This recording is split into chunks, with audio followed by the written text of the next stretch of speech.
Consistency ಬಗ್ಗೆ ನನಗೇನು doubt ಇತ್ತು ಅಂದರೆ ನಿಮಗೂ ಈ ಡೌಟ್ ಇರ್ಬೋದು. ಅದೇನಂದರೆ ಕನ್ಸಿಸ್ಟೆನ್ಸಿ ವರ್ಕ್ ಆಗುತ್ತಾ ಇಲ್ವಾ ಅಂತ. ಸೊ ಇದಕ್ಕೆ ಬೆಸ್ಟ್ ಎಕ್ಸಾಂಪಲ್ ಏನಂತ ಹೇಳಿದ್ರೆ ಅದು ವರ್ಕೌಟು. ನಾನು ಒಂದು ವರ್ಷ ಇವಾಗ January 1st December 31st workout ಮಾಡಿದ್ರೆ ನನಗೆ ಬಾಡಿ ಬರುತ್ತಾ ಅಂತ ನೀವು ಕೇಳಿದ್ರೆ ನಾನು ಮೈಂಡಲ್ಲಿ ಅಂದ್ಕೊಂಡ್ರೆ ಅದು ತಪ್ಪು.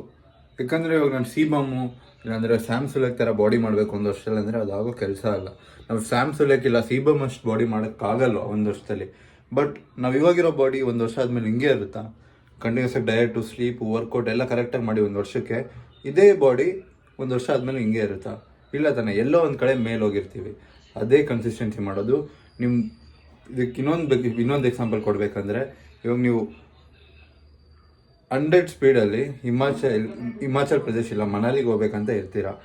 ನೀವು 100 ಸ್ಪೀಡಲ್ಲಿ ಒಂದೇ ದಿನದಲ್ಲಿ ಹೋಗ್ಬೇಕಂತ ಅನ್ಕೊತೀರ. ಅದು ಇಂಪಾಸಿಬಲ್, ಬಟ್ ಎಕ್ಸಾಂಪಲ್ ಕೊಡ್ತಿರೋದು. ಒಂದೇ ದಿನದಲ್ಲಿ ಹೋಗ್ಬೇಕು ಅನ್ಕೊತೀರಾ, ಬಟ್ ಆ ಒಂದು ದಿನಲ್ಲಿ ಆಗಲ್ಲ. ಬಟ್ 2ನೇ ದಿನಕ್ಕೆ ಹೋಗ್ತೀರಾ. ನಿಮ್ಮ ಗೋಲ್ ಒಂದೇ ದಿನಲ್ಲಿ ಹೋಗ್ಬೇಕಂತ ಇರ್ಬೋದು, ಬಟ್ 2ನೇ ದಿನ ರೀಚ್ ಆಗ್ತೀರಾ ತಾನೆ. ಅದೇ ಕನ್ಸಿಸ್ಟೆನ್ಸಿ ಮಾಡೋದು. ನೀವು ರೀಚ್ ಆಗ್ತೀರಾ ಒಂದಲ್ಲ ಒಂದು ದಿನ, ಬಟ್ ಸ್ವಲ್ಪ ಲೇಟ್ ಆಗ್ಬೋದು. ಇವಾಗ ಕನ್ಸಿಸ್ಟೆನ್ಸಿ ಹೀಗೆ ವರ್ಕ್ ಆಗುತ್ತೆ. ಆ್ಯಂಡ್ ನೀವು ಒಂದೊಂದು ದಿನನೂ ವರ್ಕೌಟ್ ಮಾಡೋದು, ನೀವು 30 ದಿನ ವರ್ಕೌಟ್ ಮಾಡಿದ್ರೆ ಮಾತ್ರ ಜಸ್ಟ್ ಡೈಲಿ ವರ್ಕೌಟ್ ಮಾಡಿದ ರಿಸಲ್ಟ್ ಒಂದೇ ದಿನ ಬರುತ್ತೆ. ಅದು ಕನ್ಸಿಸ್ಟೆನ್ಸಿ ಮಾಡೋದು. ನೀವು ಒಂದು ವಾರ ವರ್ಕೌಟ್ ಮಾಡಿ ಯಾಕೆ ಬಾಡಿ ಬರ್ತಿಲ್ಲ ಅನ್ಕೊತೀರಾ, ಬಟ್ ಒಂದು ವರ್ಷ ಆದಮೇಲೆ ಸಡನ್ನಾಗಿ ಬಾಡಿ ಫುಲ್ ಚೇಂಜಸ್ ಆಗಿಬಿಡುತ್ತೆ.